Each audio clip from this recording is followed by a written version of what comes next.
Action. Bismillahirrahmanirrahim. Assalamualaikum warahmatullahi wabarakatuh. Sahabat Charlie, sahabat Tokyo Syam Official, sahabat Sudmakan, dan sahabat Gus Aziz Jazuli LC MH. Kasih lengkap nama LC MH karena lulusan Tarim ya. Selamat datang di podcast kita pada malam hari ini. Semoga teman-teman dalam kerajaan Al-Qiyat dan Allah Subhanahu wa Ta'ala. Amin amin ya Rabbal alamin. Ya, kita ngumpul lagi ya. Sekian lama udah nggak ngumpul, masing-masing membuat narasi masing-masing membuat edukasi masing-masing sendiri ya. Terus Haikal dengan menulis artikel di Facebook, kemudian Gus Rocky dan saya di pembahasan di YouTube, dan Son ada Al-Kutub di Pak Haji Jazuli yang selalu live tiap malam membahas kajian-kajian terkait dengan topik Islam. Pada malam hari ini ya kita berempat ngumpul ya, lima sekawan nih pada ya. Kita akan membahas terkait tentang fatwa dari Mbah Rois Awam ya, Haji Mita'ul Ahyar, yang menyatakan bahwa fatwa untuk tidak boleh ribut lagi soal nasab, fatwa untuk tidak boleh membahas lagi nasab. Dan kalau kata Habib bahwa Rois Awam ini orang yang alim, tapi orang alim ini kok bisa ketipu dengan nasab dongengnya dari Alawi? Ini yang menjadi pertanyaan yang mungkin ini bisa kita bedah. Kalau memang Rois Am itu diposisikan keilmuan tertinggi di dalam Nahdlatul Ulama, dan kalau memang betul-betul beliau ini adalah ulama yang paling alim, paling menguasai kitab, tertinggi, paling memahami metodologi keilmuan Islam, maka muncul pertanyaan yang sedikit menggelitik di publik. Mengapa justru pada isu nasab Alawi ini yang sedang dipersoalkan justru membahas terkait historis, manuskrip, bahkan ilmiah, akademik, justru tidak terlihat sikap kritis yang sama. Kalau misalkan ini murni soal keyakinan, atau mungkin faktor budaya, atau faktor psikologis, atau juga ada sebuah struktur sosial yang begitu kuat, sehingga ulama besar pun sulit untuk keluar dari pengaruhnya, bahkan terkekang, bahkan tersandra ya, dengan narasi nasab Alawi yang sulit sekali untuk bisa kita verifikasi. Nah, sebelum kita diskusi pada tema pada malam hari ini, kita akan putarkan terlebih dahulu video yang menjelaskan bahwa ada fatwa dari Mbah Rois Awam ya, dari Banjar. Nah, kita saksikan bersama-sama. Bahas nasab, gak enak, kita harus bersatu. Saya bilang, nah, betul itu. Saya setelah mendengar fatwa dari Rais Am Nahdlatul Ulama, saya putuskan untuk berhenti membahas nasab. Sebab idza jaa nahrul akbar saqata nahrul asghar. Wa fi qaul idza jaa nahrul akbar saqata nahrul ma'kil nahru aklik. Kalau ulama terbesar di Indonesia sudah memberikan fatwa, orang-orang kecil seperti saya tidak layak lagi berbicara. Tapi siapa yang berani menentang ulama yang paling alim di Nahdlatul Ulama saat ini, fahuwa jahilun murakkab.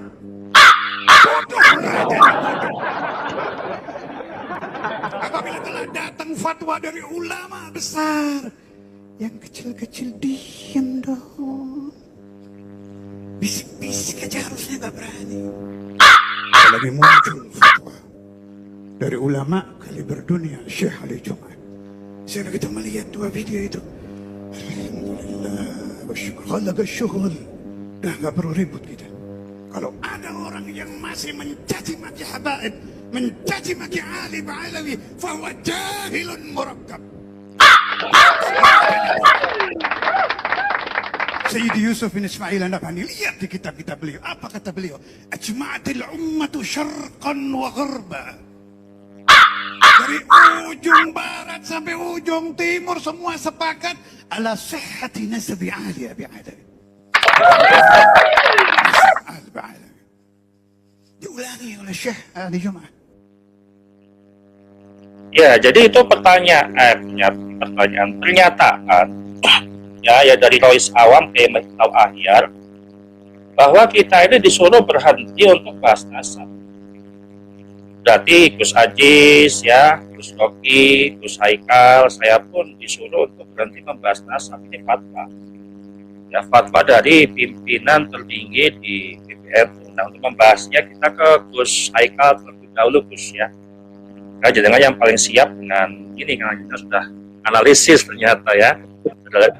Sudah menganalisis. Jadi, ini bagaimana, Gus? Ini kok kita disuruh berhenti, Gus, untuk membahas nasab. Ini fatwa loh, Gus. Ini yang harus dipatuhi, kata. Namun ini kok lihatnya sederhana dan tidak objektif. Ya, artinya belum diuji, belum apa kok sudah mengeluarkan fatwa. Tiba-tiba kita berhenti. Nah, ini bagaimana nih, Gus, dalam posisi saudara Rois Am yang memiliki keilmuan tertinggi dan untuk pimpinan tertinggi di PBNU. Monggo, silakan Gus Haikal. Ya, assalamualaikum warahmatullahi wabarakatuh. Saya hormati Bib Jarwi, Bib Progi, Bib Ais Sajuli. Semoga sehat semuanya dan pemirsa sekalian yang dirahmati Allah. Semoga pertemuan kita hari ini bisa bermanfaat bagi kita semuanya, menambah ya khasanah keilmuan kita, barokah semuanya.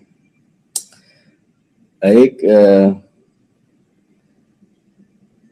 Rois Am yang tadi dikatakan mempunyai fatwa tidak boleh membahas nasab dan sebagainya, yaitu ini Rois Am itu kedudukan organisasi. Ya. Harus dipisahkan antara pribadi dan organisasi. Karena kalau secara resmi PBNU tidak pernah mengeluarkan fatwa menolak atau menetapkan nasab Pak Alawi, tidak pernah. Secara resmi, secara organisasian. Artinya apa? Artinya ketika Rois Am atau Kiai Miftahul Ahyar itu berkata seperti itu rasa pribadi. Gitu. Karena secara organisasi tidak pernah keluar fatwa dari PBNU sendiri gitu. Jadi itu secara pribadi saja gitu. Ya cukup dipahami bahwa memang para kiai-kiai sepuh ya yang masih pakai paradigma lama, yang tentunya punya kedekatan dengan Pak Alawi, dengan para pembesar-besar Pak Alawi, itu pastinya sulit itu untuk berlaku objektif. Apalagi kedudukan mereka di masyarakat itu kan tinggi. Kiai, pondok pesantren, kiai organisasi, kiai NU, pimpinan Suriah, apalagi Rois Am. Pastinya ekses daripada doktrin Pak Alawi yang beredar, yang kemudian merugikan bagi umat, atau tindakan-tindakan oknum-oknum Pak Alawi yang banyak itu yang merugikan umat, itu tidak akan menyentuh level mereka gitu.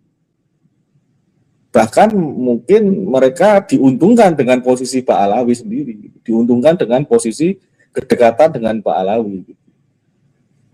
Kedekatan yang dalam perspektif kepercayaan mereka itu cucu Nabi gitu, diuntungkan dengan kedekatan itu. Tapi di bawah itu kan banyak sekali eksesnya, mulai doktrin-doktrin sesatnya yang ya kita sudah bahas banyak. Itu ada buku Gus Ayis 455 Khurafat dan sebagainya.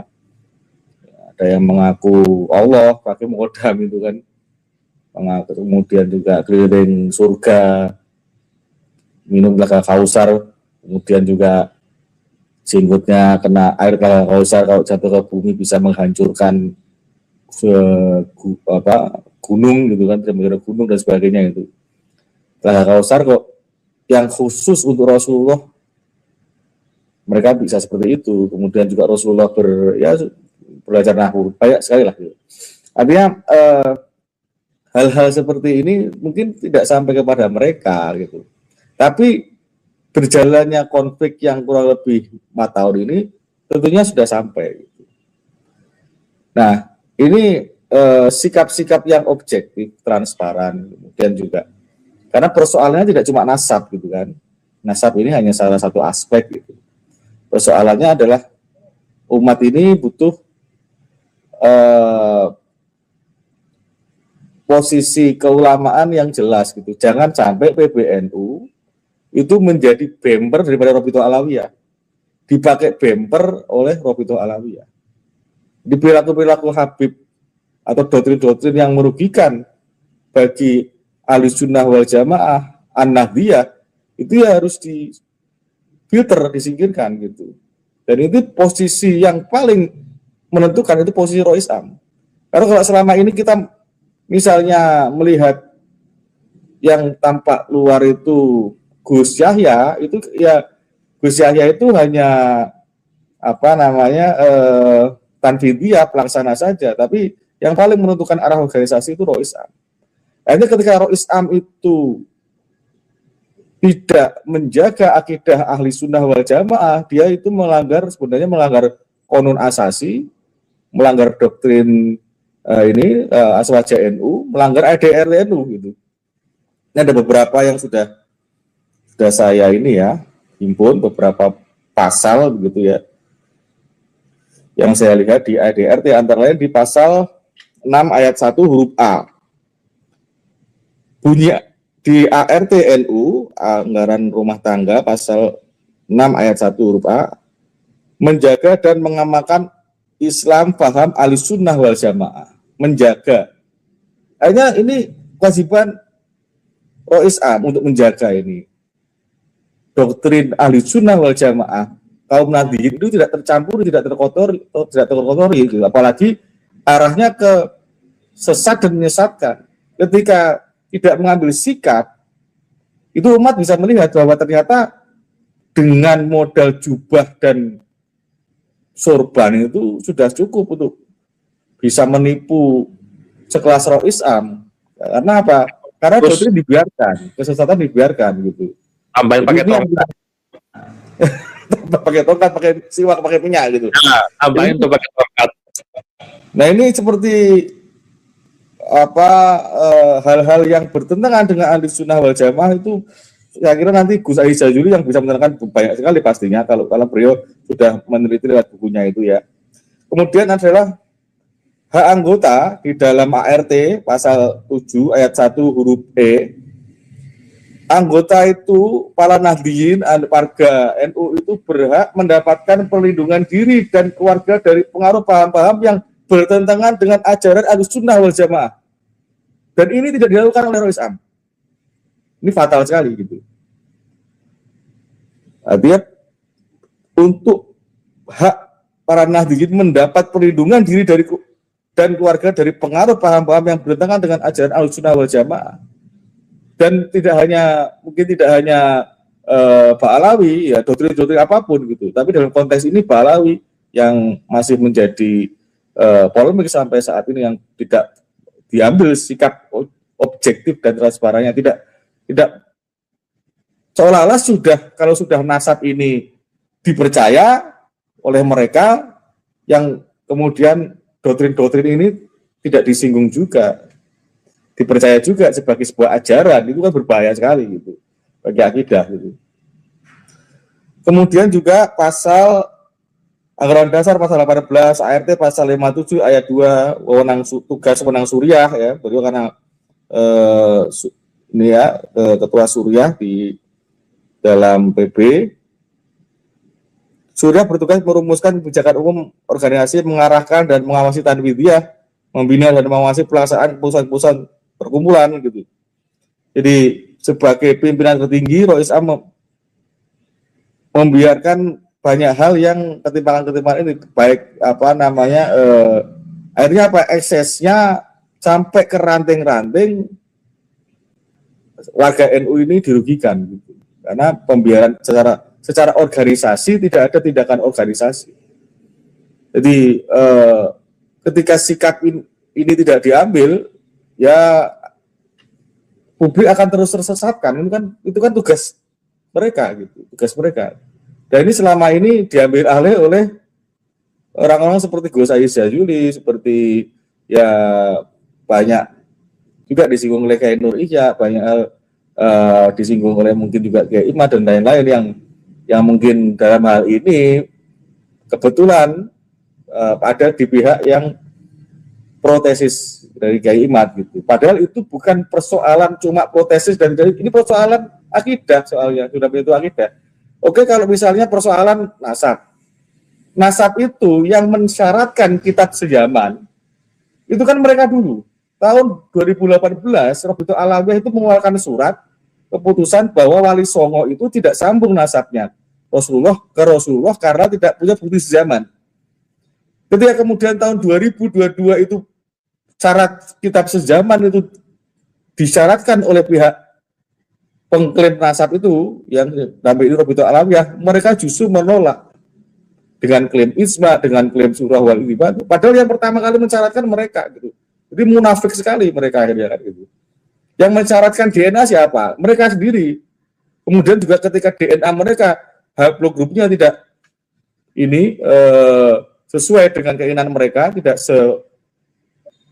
serumpun ya, tidak sama dengan mayoritas dari keturunan Rasulullah J1, mereka mengharamkan, bahkan mengklaim bahwa ini tidak valid. DNA itu tidak bisa menyambungkan nasab yang jauh, gitu kan? Ada klaim-klaim seperti itu, ada pendapat seperti itu. Padahal ahli DNA sendiri tidak berkata seperti itu, gitu. Ahli DNA sendiri mengatakan, juga mengatakan bahwa dari laki-laki itu tidak bisa berubah. Artinya kalau haplogrup itu persebaran itu kan ada keilmuan sendiri. Jadi mereka justru berpendapat atau mengeluarkan fatwa, tadi dibilang fatwa itu, yang itu di luar ranah keilmuannya. Dan bahkan di wilayah nasab ini wilayah sesuatu yang bukan wilayah fikih. Jadi tidak ada hukum sebenarnya, tidak hukum ijma, tidak ada klaim-klaim seperti itu. Itu kan ranah fikih. Nasab ini ranah sejarah, ranah pembuktian gitu. Masa anak siapa, bapak siapa di ijma itu kan sangat lucu gitu kan. Jadi kalau ada klaim-klaim pengakuan pun bukan alat bukti kan gitu. Mereka selalu begitu, dari timur ke barat, utara, selatan, mengakui. Nah, pengakuan itu bukan alat bukti. Mau ulama sebesar apapun, kalau mengakui tidak pernah menghadirkan bukti, ya buat apa? Mau presiden yang berbicara, tapi kalau tidak ada buktinya, mau posisi keagamaan, mau posisi tertinggi seperti Rois Am, kalau tidak membawa bukti, ya buat apa gitu. Kan gitu. Hanya sebatas ini saja, klaim-klaim kosong gitu, yang selama ini dilakukan oleh mereka untuk ya menghegemoni tadi, tidak objektif, dari dulu tidak pernah objektif. Ya kalau mereka mau pembahasan nasab ini berhenti, ya berhenti juga mereka untuk mengaku cucu Rasulullah, bubarkan Robitul Alawiyah kan begitu. Koreksi sendiri kitab-kitab mereka, coba objektif, duduk bersama lewat forum-forum yang objektif ilmiah di universitas, ulama dihadirkan, ulama nasab dihadirkan, ahli-ahli dihadirkan kan begitu. Bagaimana dari semua ini yang biar objektivitas itu muncul kan? Kalau mau berhenti ya mari gitu kan, sama-sama duduk bersama dan sama-sama dengan pikiran yang sehat gitu, dengan pikiran yang objektif. Gitu dulu Mas Salim. Baik. Nah ini kan kalau kita lihat ya Rois PPNU itu dari tahun ke tahun, dari hari ini sampai dengan yang masa lalu sampai Rois Akbar Haji Hasyim Asy'ari itu kan sebagai penjaga ilmu. Nah, cuma Rois Am yang sekarang ini kok agak beda. Ini saya melihatnya adalah sebagai penjaga tradisi.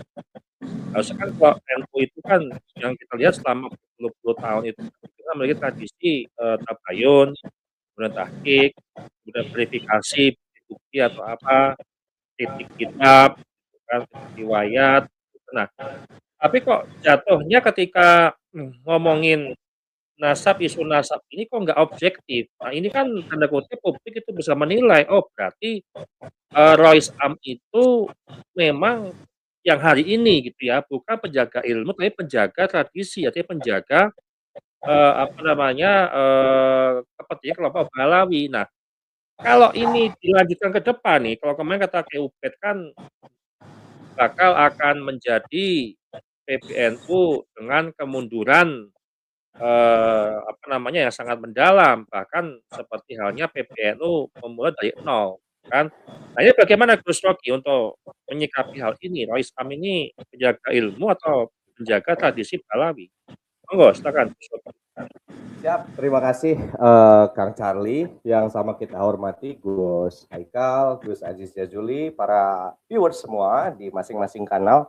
Sebelum secara langsung menjawab pertanyaan Kang Charlie itu, izinkan saya mengeksplorasi dari apa yang ditampilkan tadi oleh Kang Charlie.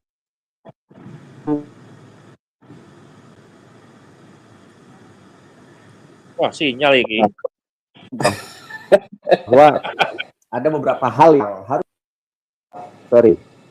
Sinyal ya, Gus. Lanjut. Lag ini, Gus.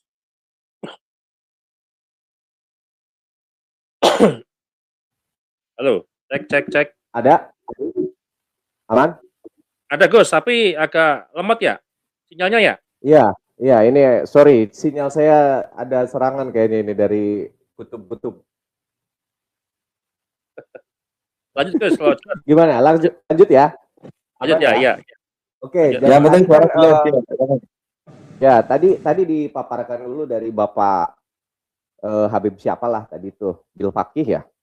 Nah, sebelum ke soal NU-nya, itu kan dibilangnya katanya ada fatwa dari orang yang paling alim di Nahdlatul Ulama dan seterusnya. Saya kira sebagai public figure yang berbicara di hadapan jamaah, seharusnya memberikan tabyin, penjelasan apakah memang betul fatwa atau tidak, atau sekedar penggiringan opini gitu.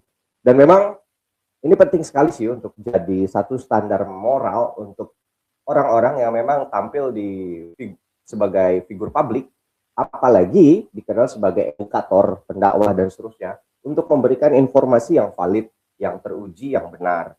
Dikatakan tadi bahwa fatwa orang paling alim di Nahdlatul Ulama, tetapi kan standarnya ya nggak begitu. Fatwa nomor berapa kalau MUI gitu kan, kalau tidak salah subjek yang juga, saya tidak menyebut individu ya, saya menyebutnya sebagai subjek. Dan please bedakan antara subjek dengan individu. Artinya saya tidak menyerang individu, saya menyerang subjek ya. Apakah memang itu fatwa? Karena subjek yang kita kritisi malam hari ini juga pernah menjabat Ketua Umum MUI. Kurang lebih kalau di MUI itu kan kalau fatwa ya, metodologinya ada cara mengistinbat hukum hingga keluar fatwa itu bagaimana, ada approaching-nya, ada pendekatannya, ada proses bahih di situ hingga nanti dituangkan pada simpul. Atau memang mungkin melalui forum Bahtul Masail Nahdlatul Ulama bisa, tetapi juga tidak ditemukan soal itu. Artinya apa? Ada kekeliruan yang disampaikan oleh Bapak Habib tadi di awal, itu bukan fatwa. Kalau ya fatwa, sumber istinbat hukumnya apa? Apakah Al-Quran, hadis, gitu kan? Yang mana dua itu yang paling otoritatif, ataukah ijma? Kalau soal dalil ijma itu kan udah dibantah habis-habisan tuh sama Kiai Imad, Kiai Ubed, bahwa ada santri-santri Kibin itu yang memberi video bahwa sudah diijma dan seterusnya. Tetapi kan dikoreksi itu akhirnya oleh misalnya Kiai Ubed, beliau artikel soal itu khusus dan kita pernah membahas itu dan kita juga mengujinya dan memang ilmiah apa yang disampaikan oleh Kiai Ubed, bahwa apa yang disampaikan pembelaan dilakukan oleh para santri-santri yang mengatakan bahwa nasabah alwi itu diijma, yaitu keliru total. Nah, apalagi kias, kita mau kiasnya kemana? Wallahu a'lam bishawab. Pendekatannya apakah menggunakan itu tadi? Kalau balik lagi Al-Quran hadis tidak ada gitu kan. Bahkan Kiai Imad di dalam bukunya yang berjudul Mengapa Penting Mengetahui Nasab Alwi Bukan Keturunan Rasul, itu juga kan memberikan definisi yang strict tentang siapa itu Ahlul Bait, siapa itu Zuriyah dan seterusnya. Nah, jadi mau pendekatan apa tuh? Kan ijma sekali lagi sudah dibantah, itu keliru. Nah, jadi sekali lagi bahwa itu bukan fatwa. Oleh karena itu berarti si Bapak Habib itu apakah sedang menyampaikan hoax? Pertanyaannya. Karena itu bukan fatwa sekali lagi. Nah, sekarang kita masuk ke subjeknya yang dianggap di-quote sebagai kiai paling alim. Saya tidak akan membantah soal paling alim atau tidak. Yang jelas rumusnya, di atas orang alim itu ada orang alim lagi. Di atas lagi, ada lagi, akan selalu lebih tinggi. Jadi tidak ada the most cleverest man in the Nahdlatul Ulama. Karena akan selalu ada yang lebih pintar di atasnya.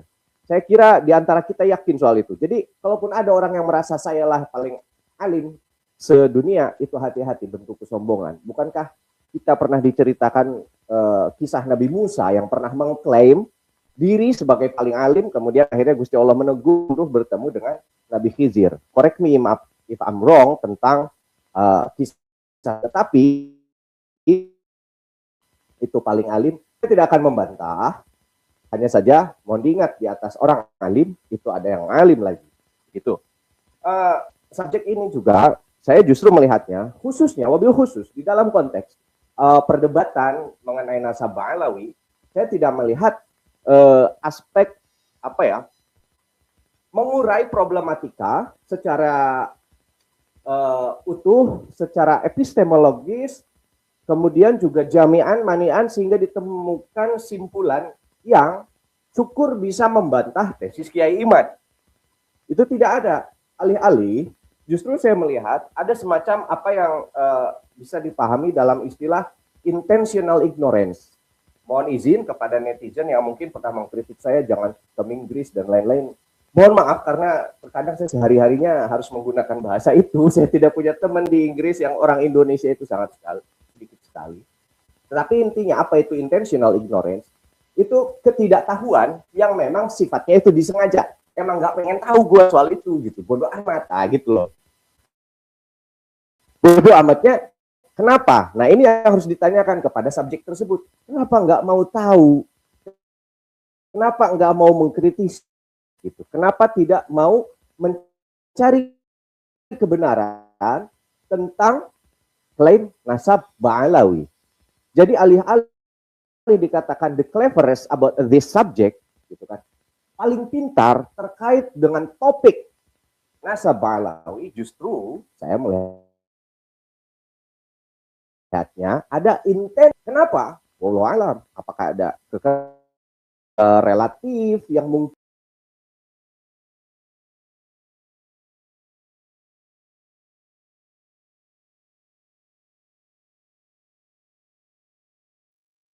Sinyalnya kesamber itu, kesamber orang ini.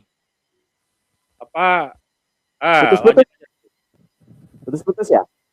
Kesamber. Nah itu ketika intentional ignorance ini malah berupaya dilindungi secara apa namanya itu, secara keorganisasian, ya, baik secara direct, secara langsung maupun tidak langsung.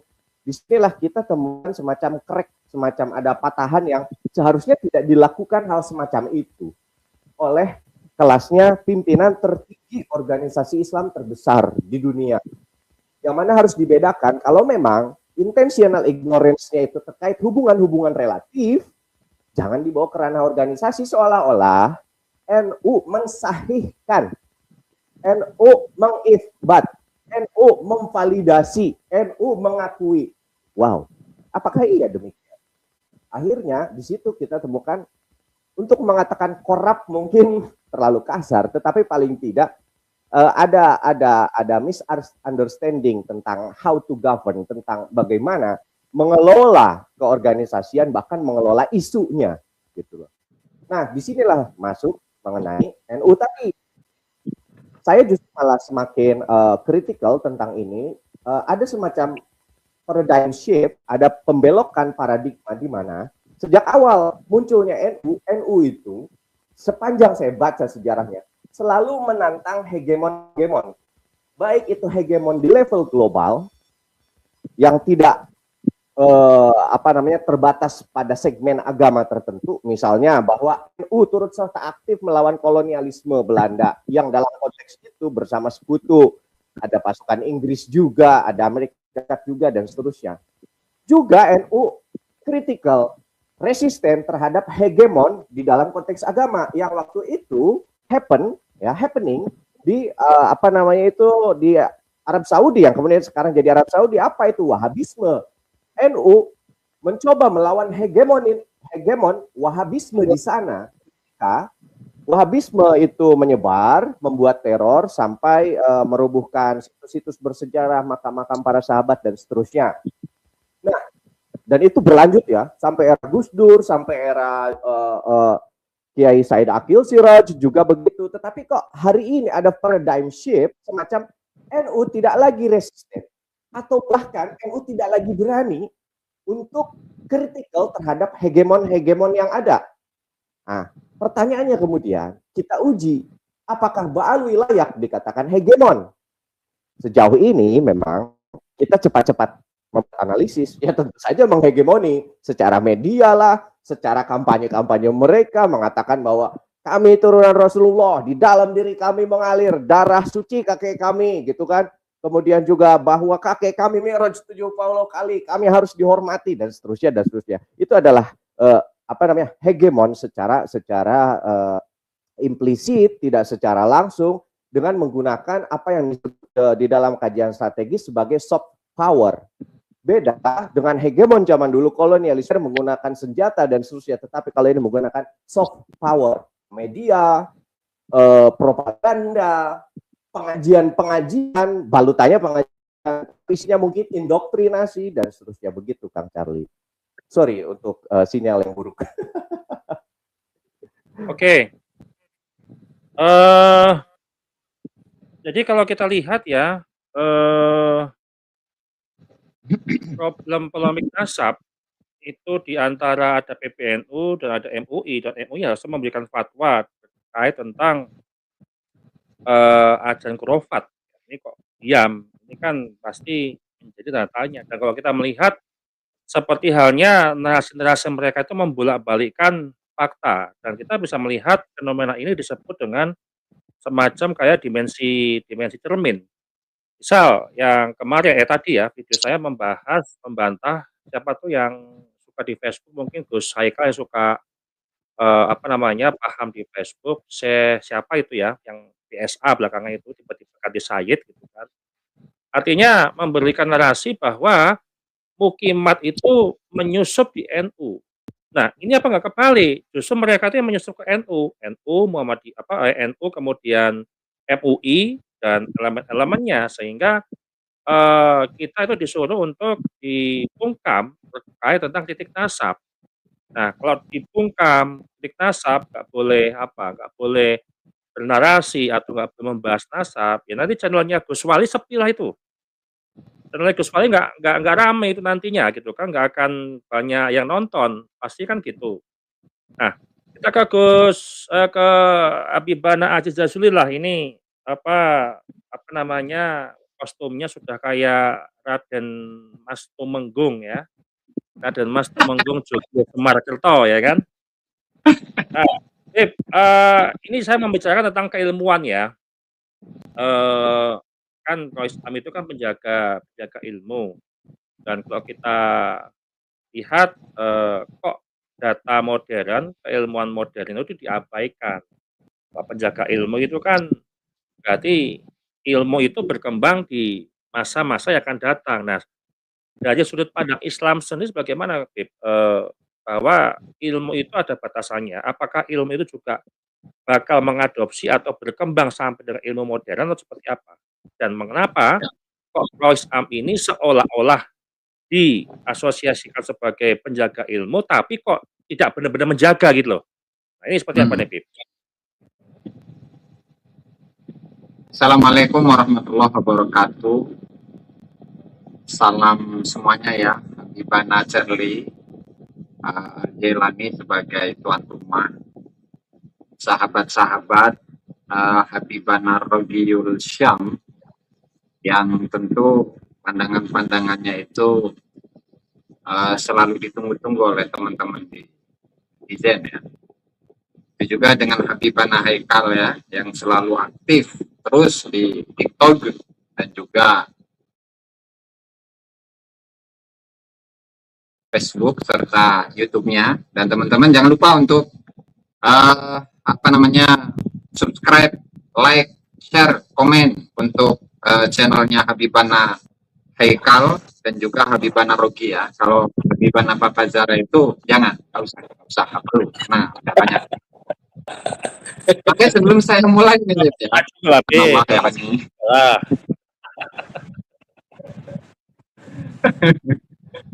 Saya akan sedikit komentar ini kepada Habibana Charlie. Ya. Jadi Habibana Charlie itu tidak mencerminkan akhlak seorang Nahdliyin ya. Sehingga saya curiga jangan-jangan beliau ini adalah penyusup dari Balawi atau FPI ya. Kenapa?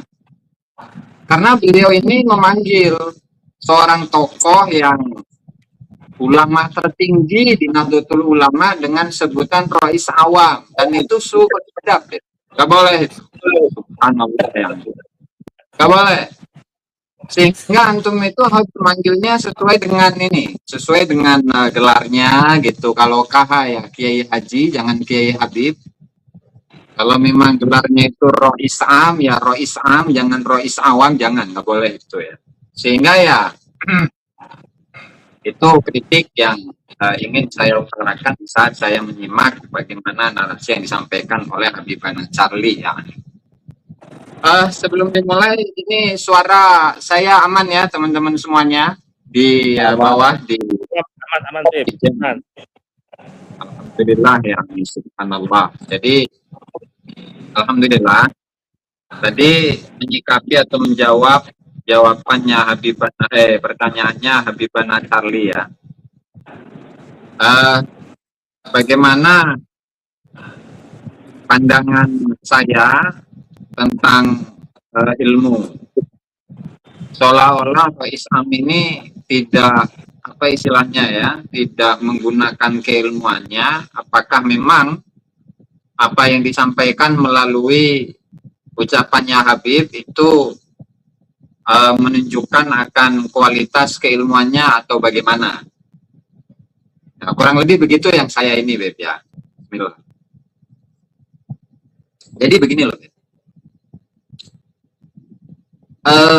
Kalaulah seperti yang disampaikan oleh Habib itu, yang ceramah itu namanya Al-Habib Abdul Qadir bin Abdullah bin Abdul Qadir Bilpegi. Jadi beliau ini adalah seorang putra dari Al-Wali Al-Qutub, sahib Malang. Tuh, itu satu. Kemudian yang kedua itu 7 juta hadis. Oh ya, Al-Wali Al-Qutub, Al-Muhaddis, imam segala macam lah, luar biasa pokoknya.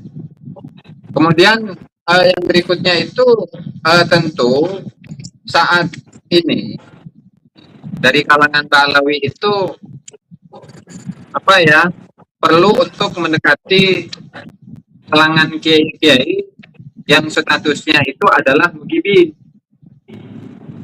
Sehingga meskipun statusnya itu bukanlah seorang ulama yang tertinggi di NU, ya maka untuk pencitraan ya dan juga untuk melegitimasi apa yang diinginkan oleh dirinya dalam rangka melegitimasi nasabnya, ya sehingga dia itu dengan berat hati mungkin menganggap bahwa Kiai Haji Miftahul Ahyar itu adalah ulama NU yang paling tinggi. Sementara menurut saya ya nggak seperti itu juga, karena kalau dibandingkan dengan misalkan Kiai Haji Ma'ruf Amin, Kiai Haji Said Akil Sirot, itu jauh. Karena kalau Kiai Haji Ma'ruf Amin itu mencetak karya-karya atau melahirkan karya-karya yang banyak, yang kemanfaatannya kepada umat Islam itu jelas. Begitu juga dengan Kiai Haji Said Akil Sirot, Kiai Haji Ma'ruf Amin itu sama.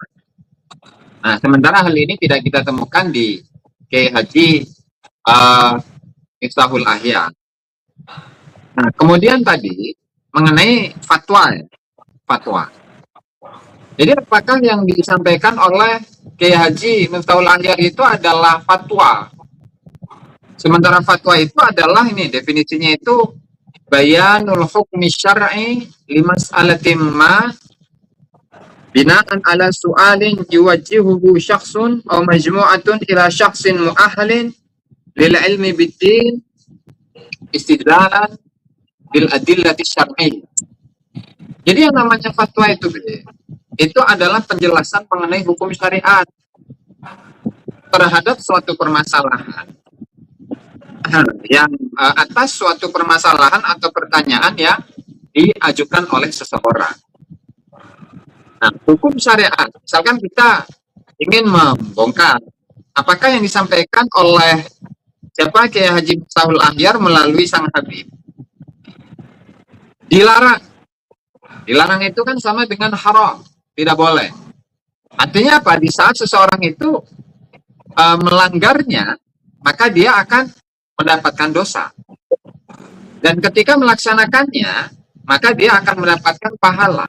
Nah, cuman yang kita pertanyakan begini.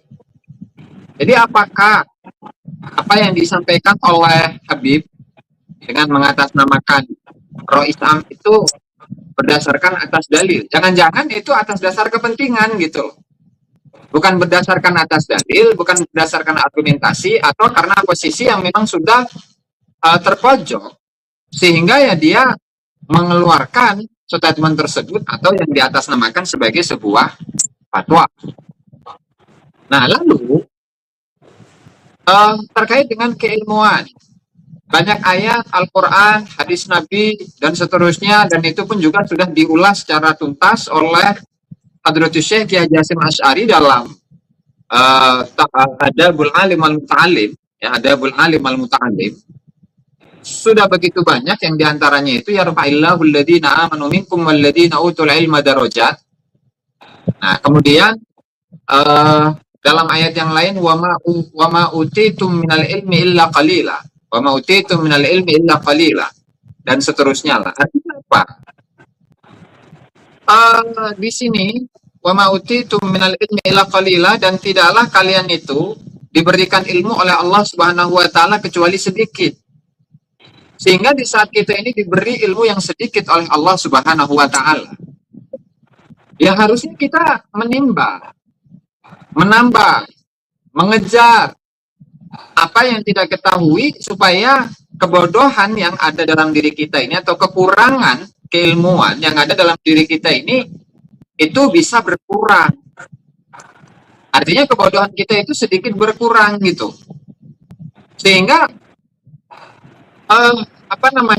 nggak bisa kita itu menggunakan kaidah husnudzon. Pokoknya nasabah alawi sambung ke Rasulullah. Oh, nggak bisa. Justru narasi-narasi seperti itu menunjukkan bahwa dirinya kurang berilmu, tidak berilmu malah. Kenapa? Ya, bagaimana dia bisa dikatakan sebagai seorang yang berilmu? Sementara saat ini Allah Ta'ala itu sudah membukakan segala macam informasi, segala macam ilmu pengetahuan, dan mengaksesnya itu dengan mudah. Makanya kenapa sampai Al-Imam Taqiyuddin As-Subki dalam sebuah kitabnya itu mengatakan bahwa di zaman ini salah satu ulama yang hidup pada abad ke-8 Hijriyah loh. Seandainya ada seseorang yang saat ini hidup, kemudian dia mempelajari segala macam ilmu pengetahuan yang sudah dibukukan oleh ulama-ulama di abad-abad yang sebelumnya, maka dia layak, pantas, dan memiliki potensi untuk berijtihad atau untuk menjadi seorang mujtahid mutlak, begitu. Nah, ini di abad ke-8 Hijriah, artinya kurang lebih 700 sampai 800 tahun yang lalu. Nah, di tahun-tahun segitu banyak ilmu-ilmu, misalkan dalam ilmu fikih banyak, dalam ilmu tafsir begitu banyak ulama yang mengkodifikasikan ilmu-ilmu yang sebelumnya tidak pernah tertulis, tidak pernah dibukukan, tidak pernah dikodifikasikan. Belum hadis, belum tafsir, usul fikih, qawaid fikih, kemudian ilmu iktisad, ilmu alat segala macam, nahwu, lughah dengan berbagai macam bagiannya ya. Nah, apalagi sekarang.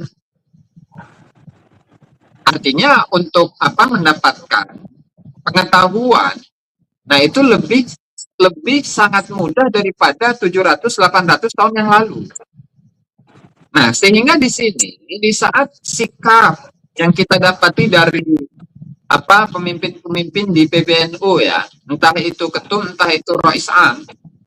Nah, ini kenapa beliau-beliau ini malah menghindari pengetahuan, menghindari keilmuan.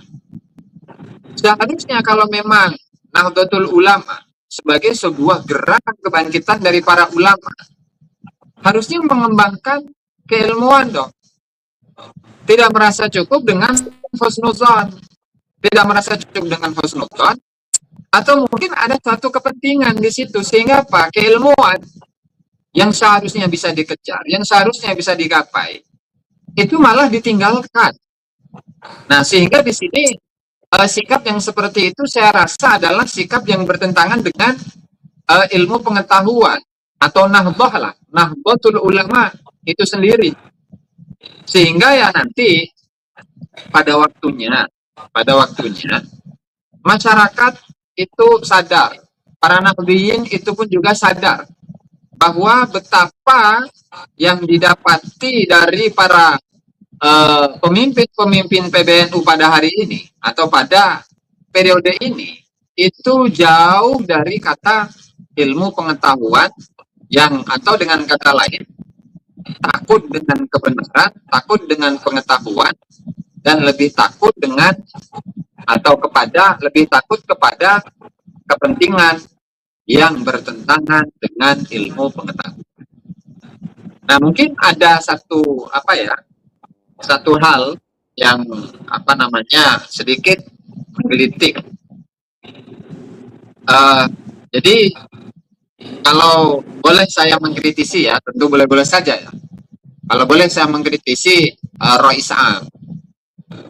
Jadi sebenarnya apa yang kita lakukan selama ini, yang dilakukan oleh Habibana Charlie, Habibana Rogi, Habibana Haikal, itu tidak melulu soal nasab. Tapi ini adalah berkaitan dengan kebangsaan, berkaitan dengan keumatan, berkaitan dengan generasi-generasi yang akan melanjutkan dan meneruskan perjuangan kita ke depan, anak cucu kita. Nah, kemarin saya baru mendapatkan sebuah kesimpulan ya, saat saya membaca sebuah buku Majmu' Kalam Al-Habib Abu Bakar bin Muhammad As-Saqqaf ya, yang disebut dengan Shahid Gresik. Jadi Shahid Gresik itu ternyata bukan yang kita pahami selama ini, Beb.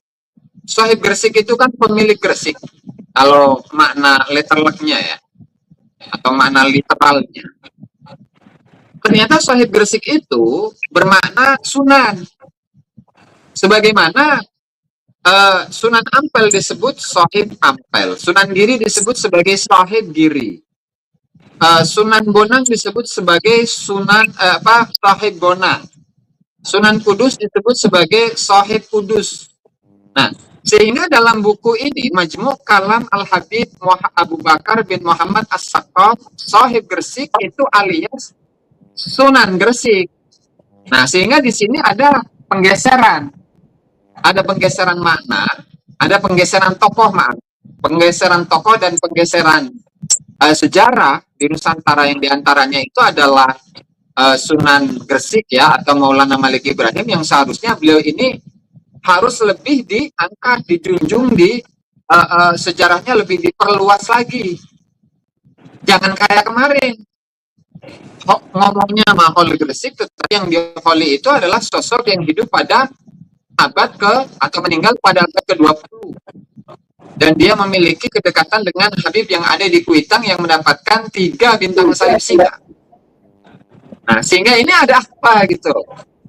Jadi apakah selama ini kita Sunan Tarim itu namanya? Siapa? Sunan Tarim itu namanya. Allah, inna lillahi wa inna ilaihi raji'un. Nah, sehingga disinilah sisi bahayanya yang selalu saya suarakan, selalu Habib Rogi suarakan, selalu Habib Haikal suarakan, selalu Habibana Charlie suarakan, bahwa inilah bahayanya. Ya, karena memang penjajahan itu jangan dianggap sebagai bentuknya ya, bentuk penjajahan itu jangan kita gambarkan bahwa penjajahan itu harus perang seperti di saat Mataram itu melawan Belanda atau Banten Sultan Ageng Tirtayasa melawan Belanda, enggak seperti itu. Tetapi yang lebih parah lagi yang namanya penjajahan itu adalah di saat mental dari suatu masyarakat, dari suatu kelompok, dari suatu bangsa itu sudah ditundukkan oleh kelompok tertentu, kelompok pendatang khususnya. Nah, sehingga sekarang ini, di mana dari kalangan orang-orang pribumi, orang-orang Nusantara, di saat sejarah mereka itu dibelokkan, mereka menganggap itu nggak apa-apa.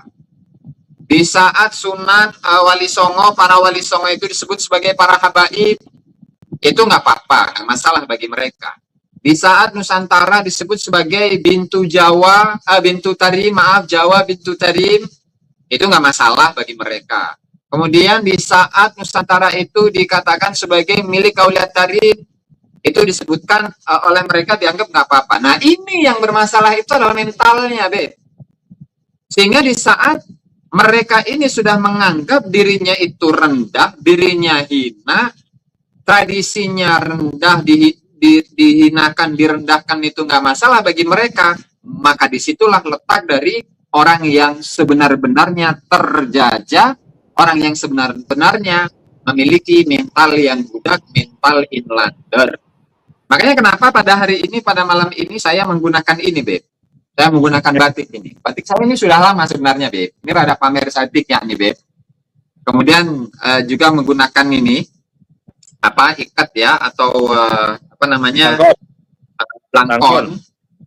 Ini sengaja, biar apa? Biar saya ini Nusantara loh. Saya ini nggak malu untuk menggunakan batik, untuk menggunakan plankton. Kemudian meskipun di hari-hari atau di tahun-tahun sebelumnya itu ini dianggap sebagai pakaian orang Hindu. Meskipun ini dianggap sebagai pakaian orang orang-orang penyembah pohon, penyembah batu. Saya nggak peduli itu, Beb. Kenapa? Karena saya merasa bangga, saya cinta terhadap tanah air saya, tradisi saya, budaya saya, dan pakaian yang dimiliki oleh orang-orang Nusantara, bangsa Nusantara. Mungkin itu dulu, Beb. Nanti bisa disambung lagi. Mangga, silakan. Oke. Berarti kita melihat sekarang ini kan Balawi ini kan saking kepepet ya, artinya berlindung di balik PBNU, artinya di PBNU ini sekarang posisinya melindungi dan berlindung. Kalau Islam melindungi Balawi, ya Balawi berlindung di balik NU. Dan ini memang sudah kita bisa baca. Karena nanti hasil akhirnya nanti generasi ke depan ini yang bahaya, teman-teman ya. Jadi kita berempat ini, Gus Toki, Gus Haikal, Ajis, itu bukan menyebar sebuah kebencian, bukan. Yang kita kritik itu kan sebuah narasi. Ya, kalau kita menghormati orangnya, tentu kita menghormati orangnya, tapi narasi ini yang berbahaya bagi bangsa dan negara, bahaya bagi umat Islam juga. Kalau misalkan khurafat itu dibiarkan, tidak ada fatwa dari MUI terkait khurafat, tidak ada tindakan juga dari pemerintah terkait sejarah dibelokkan. Nah, bagaimana generasi kita?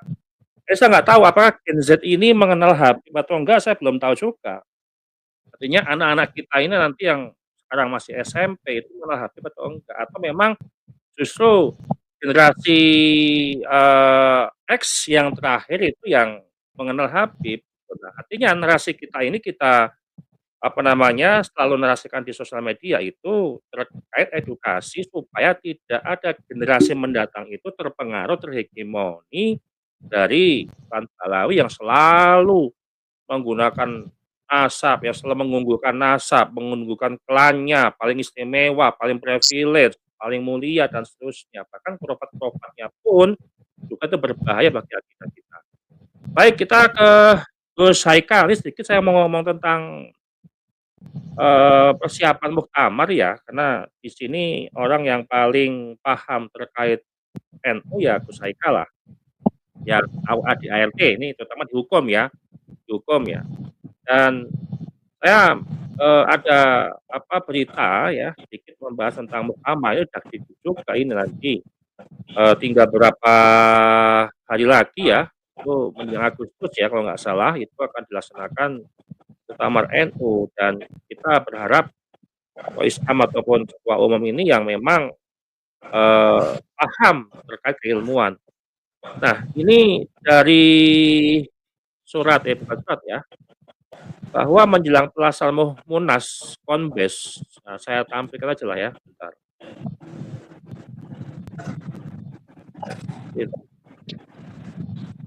Bilang.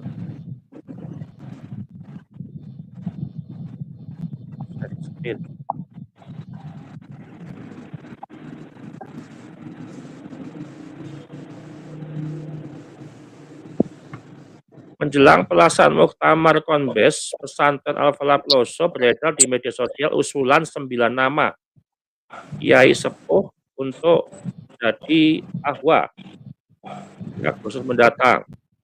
Nama-nama itu, 9 nama itu yang beredar. Yang pertama adalah Kiai Mustafa Bisri.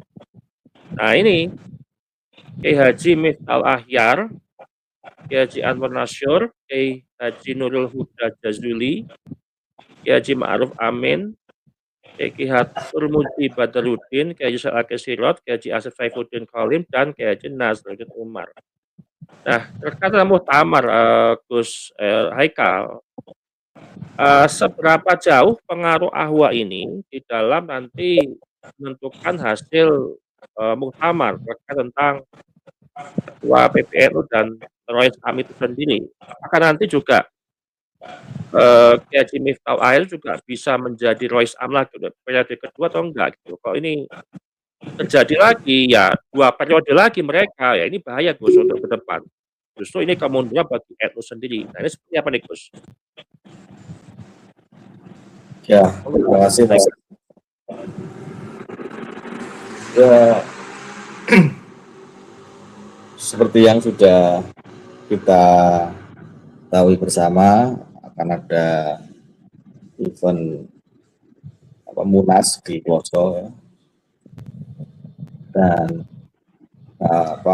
tampaknya sudah mulai ada, ya bisa dibilang propaganda media sosial ya. Misalnya di awal itu Kiai Said Agil Sirot diberitakan besar-besaran tidak akan mencalonkan menjadi Rois Am gitu kan. Dan itu juga saya kritisi, itu yang media-media seperti CNN dan kawan-kawannya itu yang tadi sebenarnya dikritisi oleh Gus Ayis itu Rois Awam, itu yang menyebutkan Rois Awam itu beliau sendiri, bukan Bib Jarwi yang mengawali. Itu memang beliau sendiri yang mengakui bahwa beliau itu Rois Awam. Bib Jarwi hanya mengkonfirmasi aja, konfirmasi saja gitu. Nah, beliau kadang menggunakan media-media seperti CNN atau media lain untuk bernarasi gitu. Malah saya curiganya itu Rois CNN malah itu. CNN.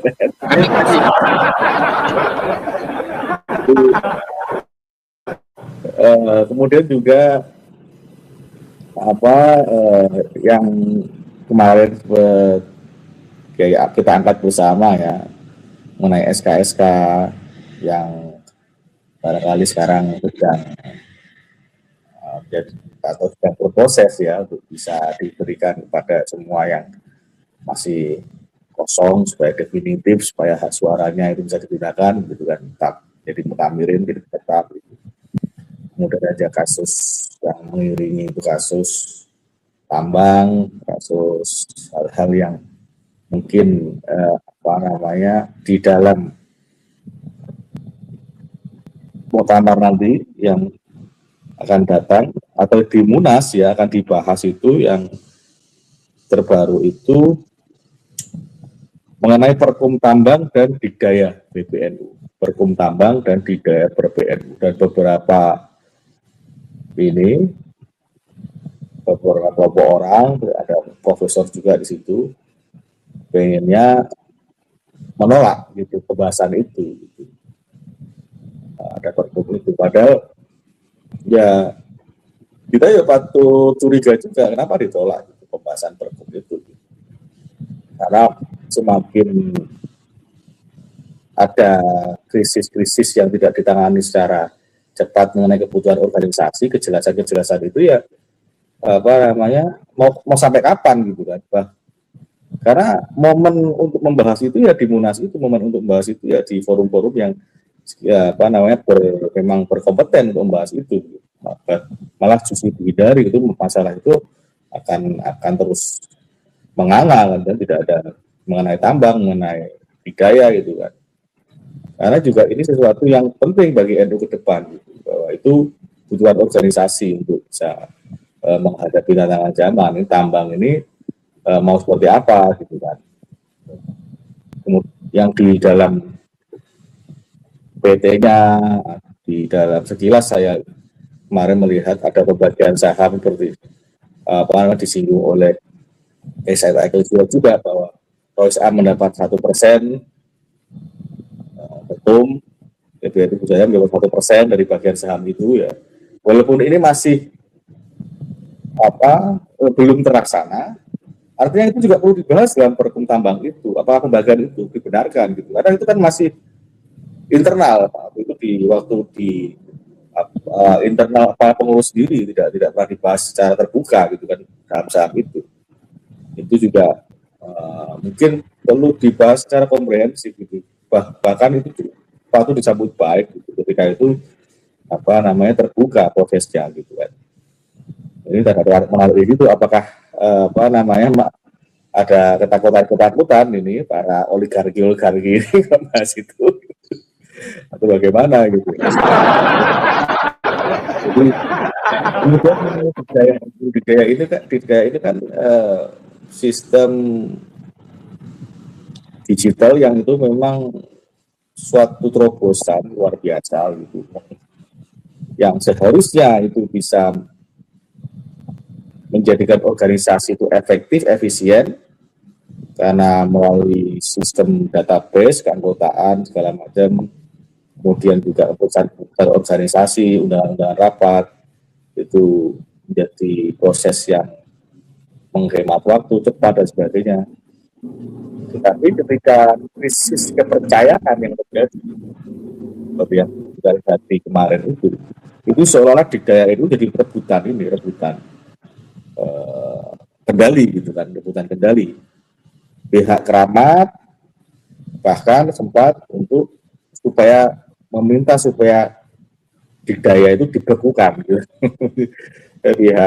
Bukan pihak keramat, pihak sultan, kalau pihak kubunya Kiai Rizal Ahyar waktu yang lalu gitu. Karena yang otomatis yang mendapat kendali itu ya kan dia selaku pelaksana organisasi Gus Yahya gitu kan. Karena memang itu wilayah operasional gitu kan. Nah ini juga perlu dibahas gitu di dalam Munas itu, di dalam detail-detailnya dikdaya itu seperti apa gitu. Kalau ada peraturan mengenai itu, ya ini perlu kita sambut baik lah gitu. Kecurigaan itu ya dihilangkan selama itu prosesnya seperti yang dibilang Gus Yahya, ya objektif, transparan gitu kan. Semua orang bisa melihat, menyaksikan, bisa memberi masukan para ngamirin, kita musyawarah gitu ya. Kita patut mendorong gitu, supaya bisa terlaksana gitu. Tapi yang dibutuhkan untuk kesehatan organisasi, kalau tidak bisa dibilang begitu. Nah, kemudian juga mengenai Kiai Fadil Mustamar ya, PBNU perlu bersikap secara berarti adil ya kepada beliau. Jangan sampai kemudian beliau tidak hadir dalam forum itu gitu.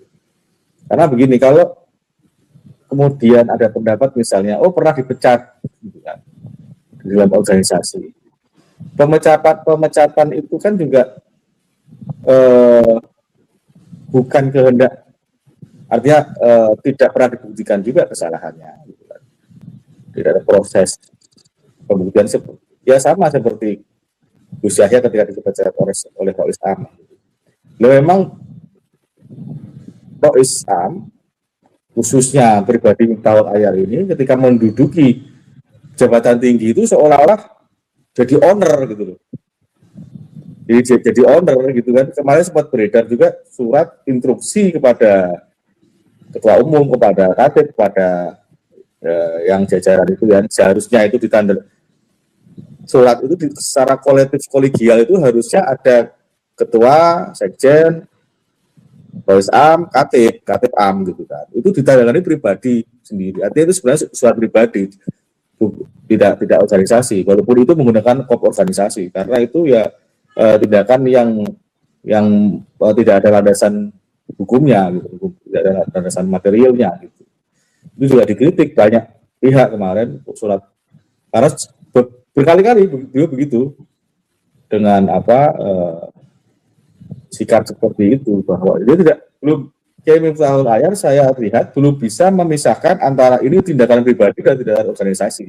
Seperti yang disinggung oleh Gus Rocky tadi mengenai persoalan nasab ini, itu pribadinya beliau itu dibawa ke organisasi yang kemudian PBNU itu menjadi sebuah institusi yang akhirnya seolah-olah jadi institusi yang membela Robito Alawiyah, institusi yang menjadi member Robito Alawiyah, institusi yang mengisbat gitu kan, seolah-olah jadi seperti itu. Padahal itu pribadinya kayak Miftahul Ayar gitu. Bahkan sampai berujung pada pemecatan Imad Sudin kan gitu. Padahal ini sesuatu yang keilmuan yang harusnya bukan ranah yang sampai pada organisasi itu akhirnya ada di dalam pemecatan seperti itu. Harusnya ada tadi seperti yang disinggung oleh Mas Herli, bisa ada tabayun dan segala macam, duduk bersama mengkaji apa yang sedang diteliti Kiai Imad, dibandingkan dokumen-dokumen dan segala macam benar tidaknya, diverifikasi dan segala macam dokumen-dokumennya itu, menghadirkan ahli-ahli misalnya memang dibutuhkan. Dan sikap-sikap seperti itu ya sebenarnya kita tunggu gitu kan. Orang yang paling bisa bertindak secara organisasi justru kontraproduktif terhadap perkembangan ilmu pengetahuan itu sendiri. Makanya ketika bukti sudah terang benderang mengenai isu Pak Alawi ini, bahkan tadi Gus Aisyah ini juga menyinggung bahwa ini ada pola-pola yang menghegemoni, menjajah yang secara terang-terangan, karena memang terang-terangan seperti disinggung Prof. Mahfud MD, ada narasi sejarah kebangsaan, siapa namanya Soekarno proklamasi itu sebelumnya sowan sama Kuitang gitu kan, narasi tentang bendera, narasi tentang Pancasila dan segala macam, itu juga ada hal yang perlu dikaji kebenarannya gitu. Bahkan Prof. Anhar Gonggong juga mulai berkomentar gitu kan. Tapi itu kan nggak diperhatikan oleh Pak Amin. Yang penting pokoknya utuh Nabi selesai gitu. Padahal persoalan-persoalan yang berkaitan dengan mereka itu banyak sekali gitu. Dan yang paling dibutuhkan hegemoni Pak Alawi ini itu ya Nahdliyin gitu. Karena Nahdliyin ini yang selama ini percaya bahwa mereka cucu Nabi gitu. Dan kepercayaan itu ada bukti-bukti yang kemudian menjadikan akhirnya judul ini muncul, bahwa ternyata selama ini tertipu. Bahkan setelah Rois Am dibilang bisa kita katakan itu tertipu dengan narasi itu. Karena apa? Karena ya di seputar hegemoni ini tidak pernah ada, di luar nasab itu juga tidak diperhatikan oleh beliau. Artinya apa? Dengan narasi nasab ini, rentetan dari kejanggalan-kejanggalan baru, doktrin-doktrin khurafat itu seolah-olah distempel sebagai satu kebenaran, itu fatal. Itu pembodohan sistemik jadi akhirnya apa yang dilakukan oleh Rois Am atau pribadi Miftahul Ayar paling tidak, karena berlibat pada organisasi gitu. Itu yang kepercayaan pribadinya itu organisasi di bawah-bawah gitu. Nah itu ya kalau dikatakan nanti kemudian bisa menjadi calon Rois Am atau menjadi Rois Am lagi, yaitu segala proses-proses yang bisa jadi akan terjadi pergolakan itu. Cuma saya harap para ahwa ini kiai-kiai sepuh Dan saya juga sarankan tidak hanya dalam struktural NU saja atau di struktural organisasi NU yang dilibatkan, tapi kiai-kiai pesantren yang kultural juga ada perwakilan di situ. Bahkan kemarin Dr. Sugeng juga menyarankan ada figur wanita seperti Ibu Sinta Nuriyah juga kalau memungkinkan juga bisa dilibatkan dalam pembahasan itu gitu kan. Jadi artinya ada warna di situ yang memang itu membawa inspirasi yang genuine gitu, inspirasi yang betul-betul murni gitu, tidak ada dorongan-dorongan yang ada afiliasi politik seperti yang beredar itu. Ada Prof. Nazaruddin Umar itu tidak apa namanya beliau tidak clear ya, tidak murni karena ada aspek afiliasi politiknya itu masih Menteri Agama, masih kecenderungan nanti malah jadinya merugikan Prabowo kalau beliau di situ gitu.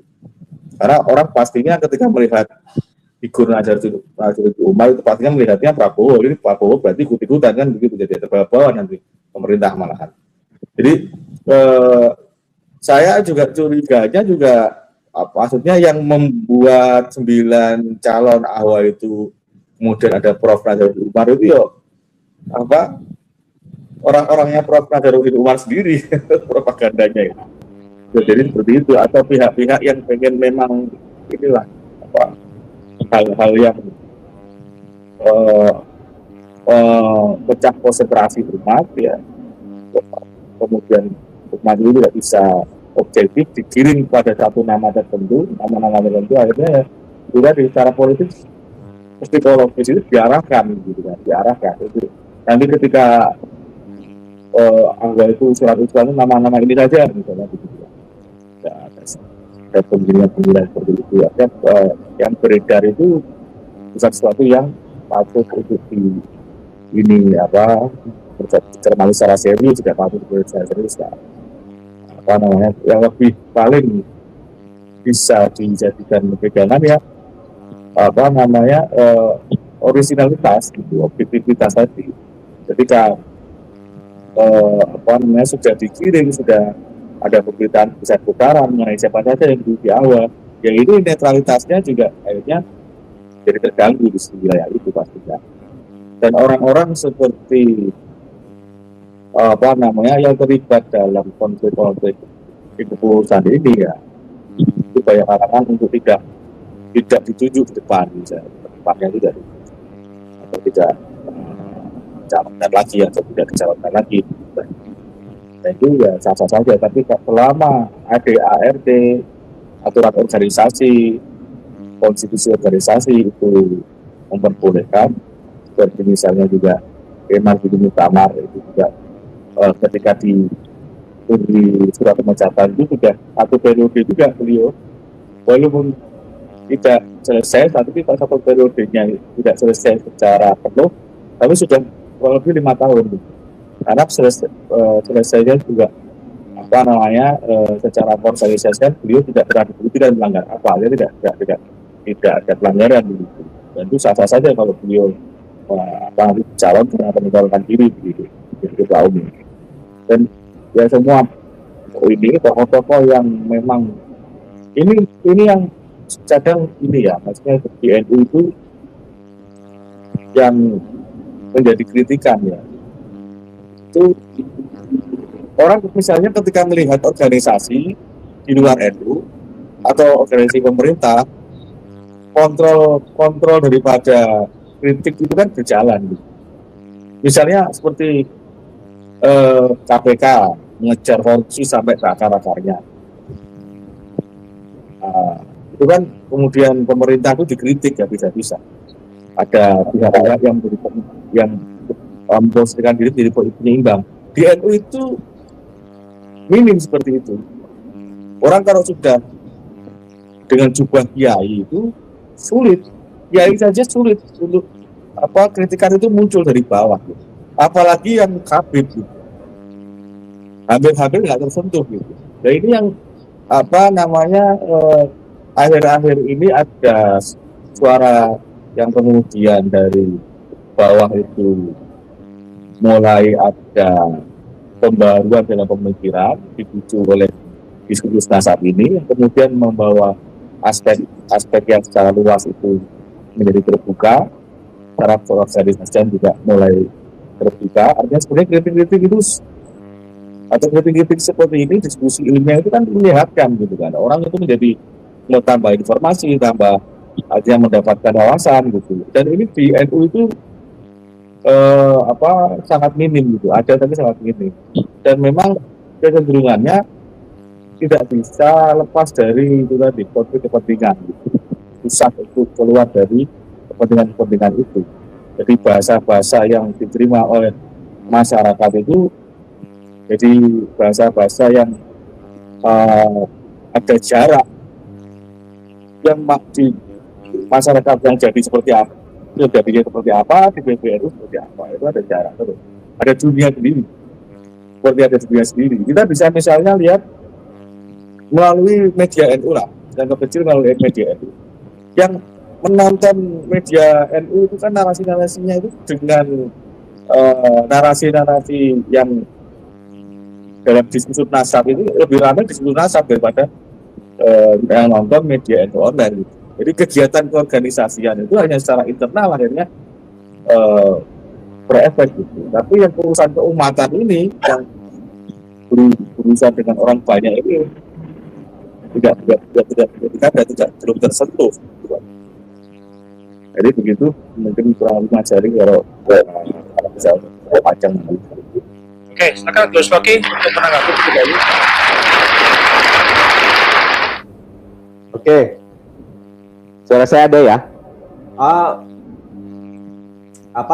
Kita dapat beberapa kata kunci sebetulnya dari Gus Haikal, Gus Ajis. Saya hanya akan mengafirmasi saja, menguatkan. Pertama soal hegemon tadi, bahwa Pak Alwi hegemon, bagaimana mereka menghegemoni secara cultural di sini, dan realitas bahwa PBNU hari ini kok kayak semacam untuk tidak menyebut menstempel cenderung belak-belakan, tidak mengisbat juga sih, tetapi bahkan mencoba memadamkan pembahasan di internal jam'iyah ataupun jamaahnya sendiri. Ini yang tentu kita prihatin sebagai jamaah NU, anak muda NU, santri, di mana justru kalau kita melihat aspek lainnya adalah ada sebuah celah diskursus yang muncul yang di situ punya novelty, punya research gap gitu kan. Apa ya istilah? Punya kebaruan di dalam ilmu pengetahuan, ada celah di dalam dunia riset itu untuk lebih lanjut ditelaah, dikoreksi. Nah, mestinya orang yang punya hasrat intelektualisme, kemudian ilmu, semangatnya di dalam keilmuan, melihat diskursus ataupun polemik nasab Alwi ini secara senang, menyambut dengan baik, dan bahkan terpantik untuk meneliti, untuk ikut meneliti apakah urusannya hasilnya benar atau tidak, subjektif atau objektif, itu kembali ke soal metodologi, soal pendekatan dan lain sebagainya. Tapi hal-hal demikian kan yang justru disampaikan di muka publik itu adalah satu bentuk ignorance. Saya agak cukup berhati-hati untuk tidak menerjemahkannya ke dalam bahasa Indonesia, yaitu sikap yang cenderung nggak mau tahu, menghindar, dan bahkan belum apa-apa sudah menyalah-nyalahkan para pengkaji ini. Itu kita tentu sangat menyayangkan. Yang kedua, hegemoni ini. Gimana? Dibilang Wahabi, Khawarij gitu katanya. Ya. Nah, Khawarij lah, Wahabi gitu kan. Sebetulnya apa sih yang mereka pahami soal ini? Ini kritik kita berikutnya, bahwa jangan ngaku kiai kalau saya juga nggak otoritatif sebetulnya untuk bicara ini, tetapi sekali lagi ini subjektif saja menurut saya. Kalau kita ngaku kiai, intelektual, ilmuwan, coba usahakan jangan berdiri di Menara Gading, jangan hanya duduk aja di Ivory Tower, tapi harus turun secara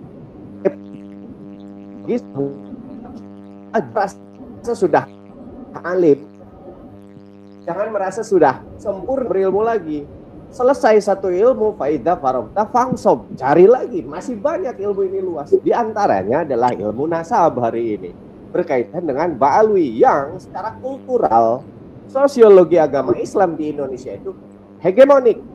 Siapa yang berani menyangkal fakta itu? Bahwa mereka itu hegemon. Bahwa mereka itu hegemonik di dalam realitas sosiologi agama masyarakat kita. Dan kiai-kiai yang hanya duduk di Menara Gading menikmati relasi kuasa yang mereka punya, ya pada akhirnya akan semacam itu. Apalagi kalau ternyata punya hubungan-hubungan relatif atau hubungan-hubungan yang sifatnya simbiotik, saling menguntungkan satu sama lain secara material maupun imaterial.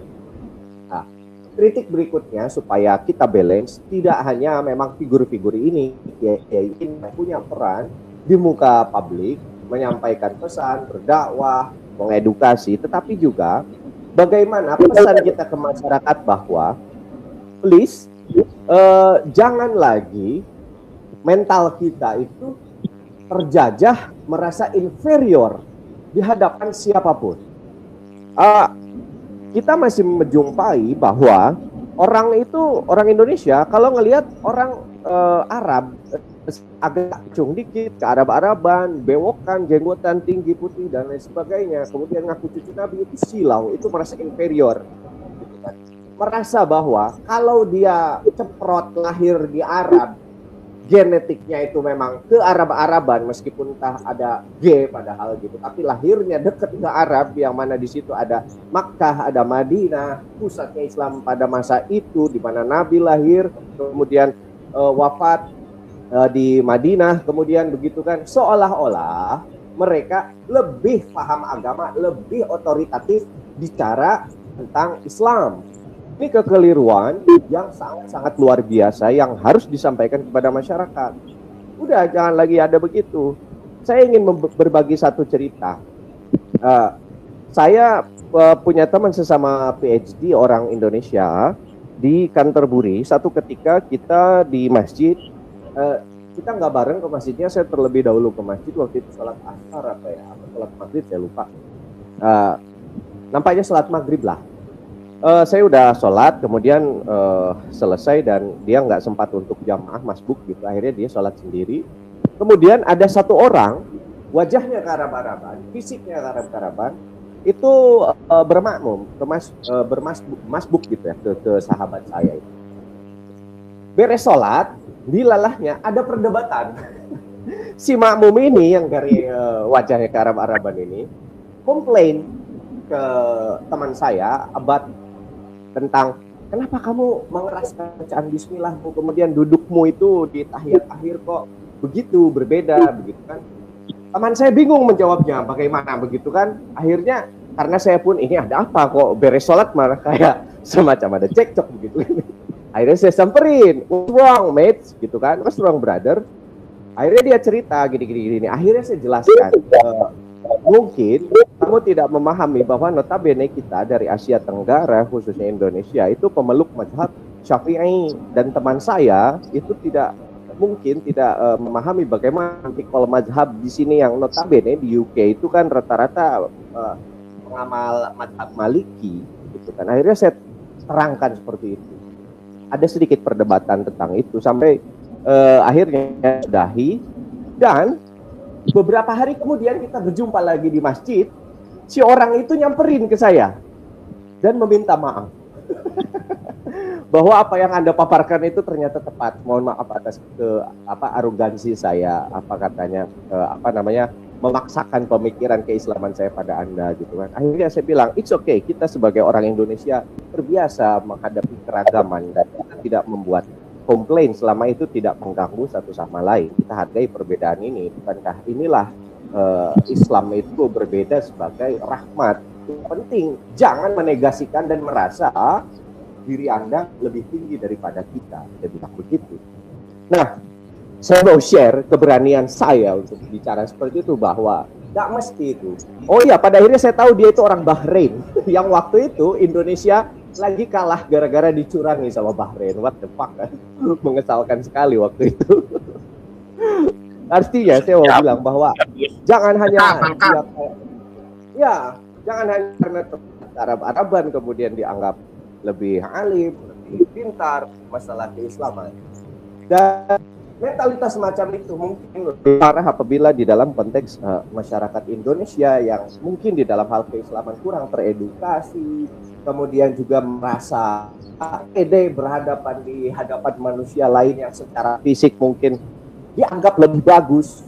Jangan pernah berpikir bahwa hidung pesek itu lebih buruk dari yang mancung, gitu kan. Itu orang yang tidak berpendidikan saja yang berpikir semacam itu. Mereka tidak mengerti tentang bagaimana tubuh itu oleh Gusti Allah dibentuk sedemikian rupa untuk menyesuaikan kelangsungan hidup si makhluk yang diciptakan tersebut. Tapi kadang media membuat bahwa kalau orang ke Arab-Araban lebih Islami, lebih otoritatif, secara fisik lebih cantik, lebih ganteng.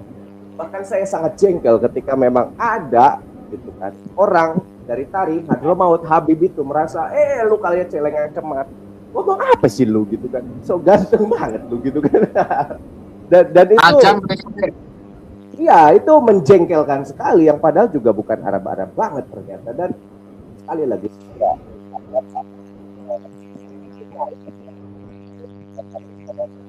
azam, kita semua sama di hadapan Allah Subhanahu wa taala, yang membedakan hanya ketakwaan, dan kita tidak perlu panjang lebar jelaskan itu. Dan terakhir, bahwa Nahdlatul Ulama menjelang muktamar ini tentu harapan kita jangan diterus-teruskan kepemimpinan ini dengan karakteristik penyampaian yang kadang tumpang tindih hanya karena preferensi pribadi terhadap klan Ba'alwi, juga mungkin ada hubungan relatif.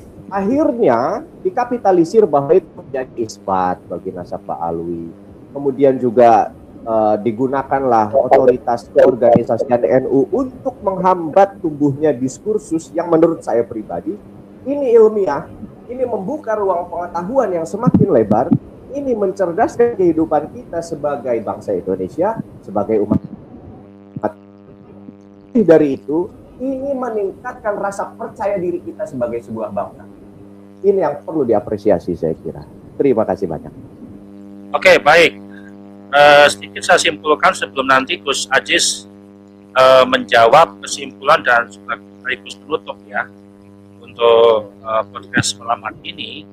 Jadi kalau yang disampaikan yang diambil penting bahwa dari usulan di Poso itu ada semacam ada narasi memang untuk suatu kepentingan.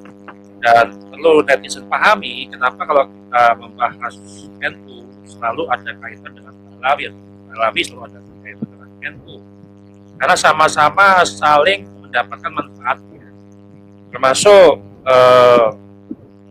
pendapat dari podcast kita dengan Gus Rocky dan Ubed bahwa ada sebuah kekhawatiran jika nanti Rois Awam ini dengan ketum ini akan jadi 2 periode lagi, maka akan menjadi kemunduran. Itu bukan sebuah narasi yang keluar seketika, tapi adalah dasar-dasar yang memang ada sebuah kekhawatiran tentang rumah kita, rumah NU kita depan ini. Bahkan dari tahun ke tahun, dari 5 tahun pergantian ketua umum itu di seluruh struktur PBNU itu ada nama Habib. Memang yang paling mencolok di era Gus Yahya ini ada 9 Habib. Nah, ini kita justru ada sinyal, ini berarti memang saling mendapatkan keuntungan, saling melindungi dan saling berlindung. Dan sempat juga yang disampaikan Gus Abbas kemarin, sinis, skeptis terhadap hasil muktamar NU nanti. Namun nanti ini ada bawa juga, karena kan gerbong-gerbong Ba'alawi ini mau kemana ya kan? Memang benteng pertahanan Ba'alawi itu berada di NU. Dan kalau kita skeptis, hasilnya nanti akan menjadi buruk. Dan ketika nanti ada Habib lagi di 9 struktur di suku PBNU, nah ini bagaimana untuk masa depan NU? Pasti di 5 tahun ke depan ini job panggung kita makin banyak nih Gus, untuk mengomentari, untuk mengkritik, termasuk jobnya Gus Ajis, jobnya Gus Haikal, Gus Rocky untuk mengkritik, karena memang sangat menghegemoni sekali, tidak ada yang bisa dibantah itu.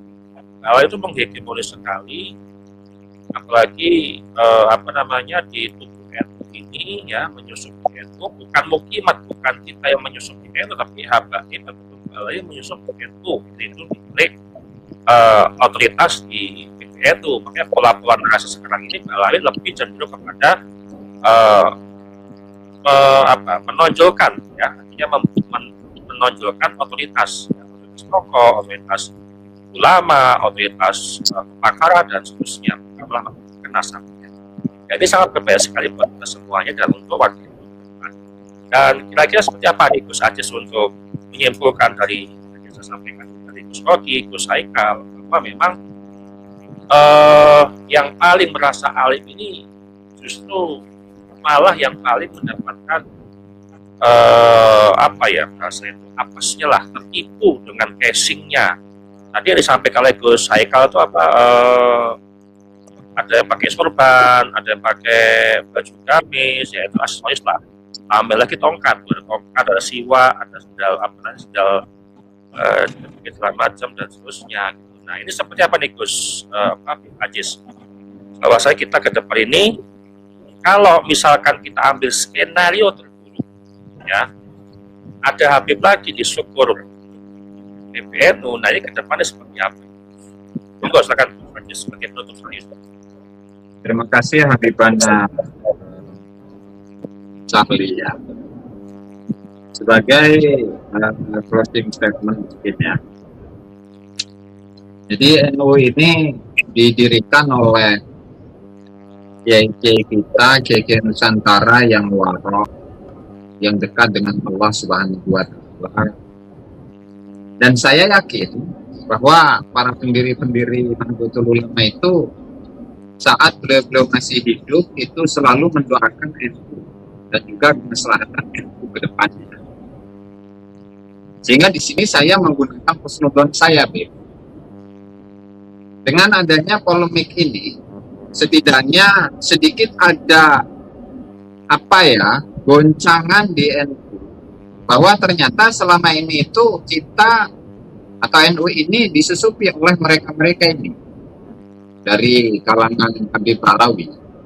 Jadi bukan para mukimat yang memanfaatkan NU, tetapi justru mereka inilah yang sebenarnya para Habib Balawi, itulah yang memanfaatkan NU itu sendiri.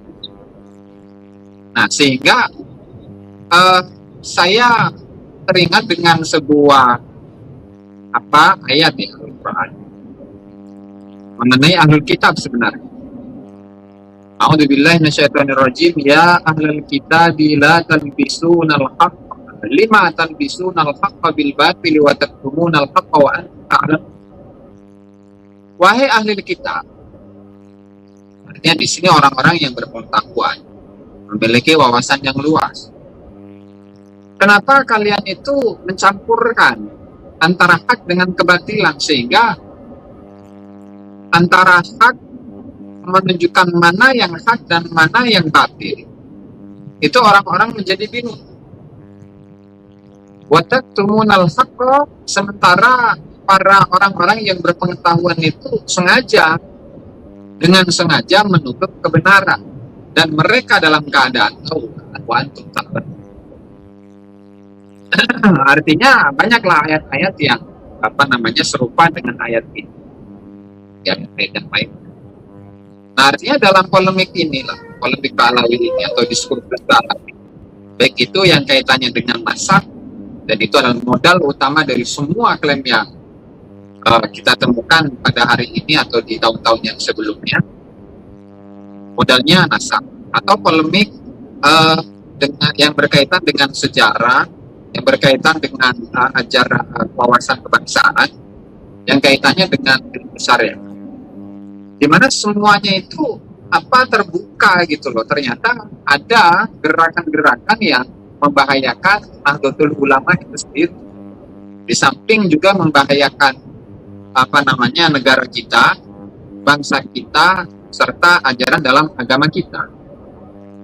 Nah itu saya rasa mereka tahu, Nah cuman ya sekali lagi karena mereka itu memiliki banyak kepentingan atau ada kepentingan di balik apa yang mereka lakukan saat ini. Saya rasa mereka paham kok bagaimana Ba'alawi sebenarnya. Dalam hati kecil mereka itu sebenarnya Ba'alawi itu bukanlah keturunan Rasulullah SAW, tetapi ya karena tertutup oleh kepentingan-kepentingan itu, sehingga yang memang dalam ayat yang lain itu wa id akhadallahu mitsaqal ladzina utul kitaba litubayyinunnahu lin-nas wa la taktumunahu fanabadhuhu wara'a dhuhurihim washtaraw bihi thamanan qalila.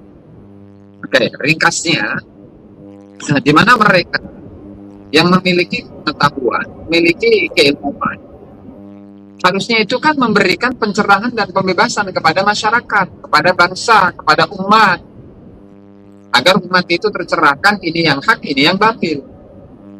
Nah, hanya saja karena memang ada suatu kepentingan, kalau dalam bahasa ayat ini, mereka membeli atau menjual ilmu pengetahuan yang mereka miliki, yang mereka kuasai dengan harga yang sedikit atau harga yang murah, sehingga pengetahuan dan keilmuan mereka itu ya dikesampingkan terlebih dahulu.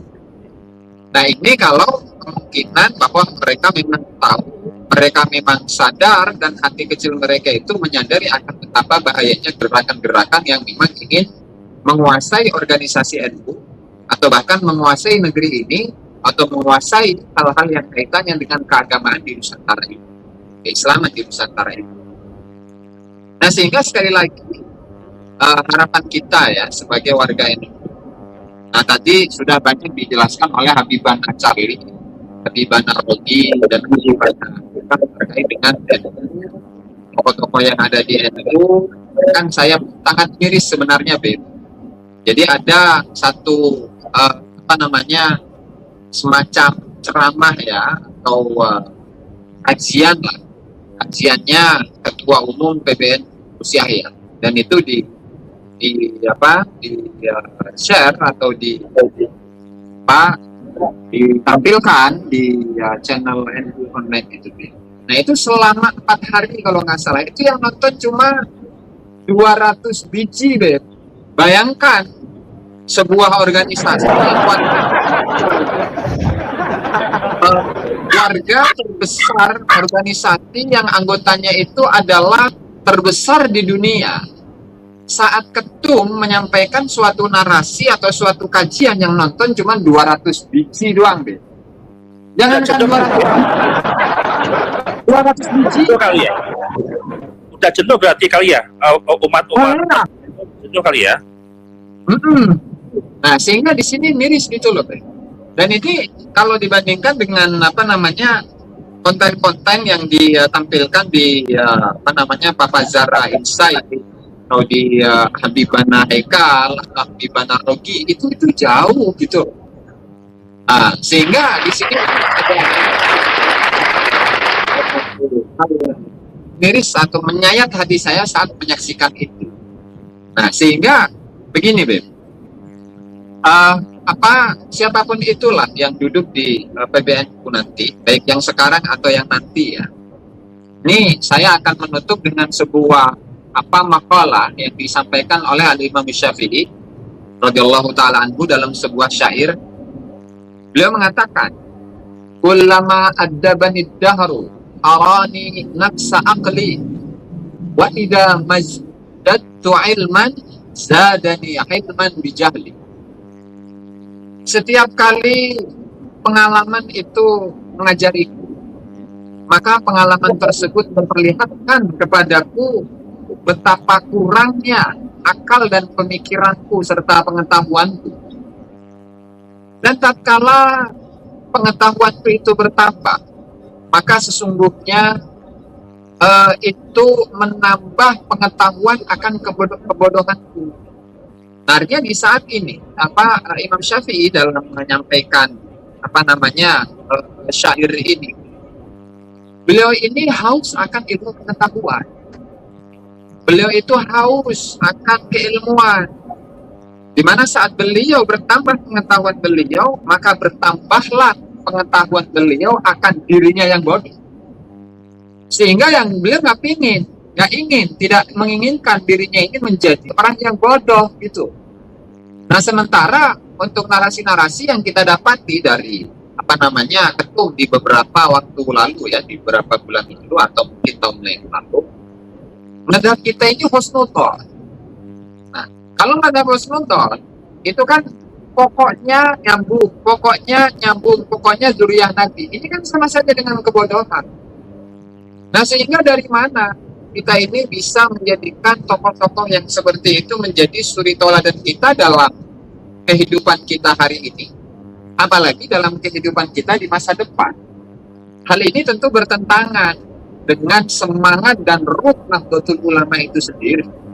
Nah, sehingga jangan kaget di saat sikap dari Nahdlatul Ulama, PBNU maksud saya, sikap dari PBNU itu seperti itu dan dilestarikan secara terus-menerus. Jangan heran nanti di waktu ke depan NU itu akan ditinggalkan oleh warganya. Artinya warganya itu sudah tidak lagi memiliki kecintaan dan juga menjadikan para tokoh-tokoh di PBNU itu menjadi suri tauladan ke depan. Dan ini tentu mengkhawatirkan gitu. Tetapi ya kembali tadi kepada husnudzon saya kepada Allah Subhanahu wa taala bahwa NU ini tetap akan dijaga oleh Allah taala, sehingga Allah taala itu akan menjaganya dari segala macam orang-orang yang berkepentingan di situ, atau orang-orang yang sengaja masuk atau memanfaatkan NU untuk kepentingan dirinya, kepentingan pribadinya, kepentingan kelompoknya, kepentingan klannya, itu satu persatu akan dibersihkan oleh Allah Subhanahu wa taala. Ini harapan saya begitu. Sehingga saya ini bukan benci kepada NU, bukan benci kepada PBNU, tetapi saya sebagai warga NU di akar rumput memiliki harapan yang tinggi untuk NU ke depan. Mungkin itu saja Beb yang dapat saya sampaikan. Mudah-mudahan bermanfaat untuk kita semua ya. Terima kasih. Wallahul muwaffiq ila aqwamit thoriq. Wassalamualaikum warahmatullahi wabarakatuh. Waalaikumsalam. Intinya kita ingin NU itu besar, NU itu ada perubahan besar. Ini memang harapan dari mayoritas akar rumput. NU hari ini harus berubah total, NU harus punya perubahan yang signifikan supaya tetap. Dan terakhir saya sampaikan juga, kita manggung ini bukan benci, bukan dengan kelompok rasis, bukan. Kita mengkritik terkait narasi yang merugikan umat, narasi yang membelokkan fakta, narasi membelokkan sejarah, terkait polemik nasab, entah kapan itu selesai, ya kita hanya mengkampung narasi. Apa yang mereka narasikan, ya kita kampung narasi. So, ya Alawi mengklaim Wali Songo Alawi, ya kita akan kampung narasi dan seterusnya lah, termasuk tadi yang saya di awal video ya, fatwa dari Islam, ya kita akan narasi, karena itu menghegemoni sekali. Baik, terima kasih teman-teman atas waktunya, dan sekali lagi subscribe, like, share, dan komen channel saya, Zara Insight, kemudian channelnya Sulepatan, kemudian channel Kusrokil Syam, wabil khusus terhadap Bib Haji Jazuli, ya kurang 7.000 lagi subscriber itu mendapatkan silver button. Kita dukung sama-sama channel Gus Aziz Jazuli gitu kan. Justru malah kebanyakan channel yang re-upload yang tidak mendapatkan silver button ketimbang channel yang punya narasi dan punya kajian gitu ya. Baik, terima kasih teman-teman. Kita akan kembali lagi di episode berikutnya. Kita ucapkan Assalamualaikum warahmatullahi wabarakatuh. Waalaikumsalam warahmatullahi wabarakatuh.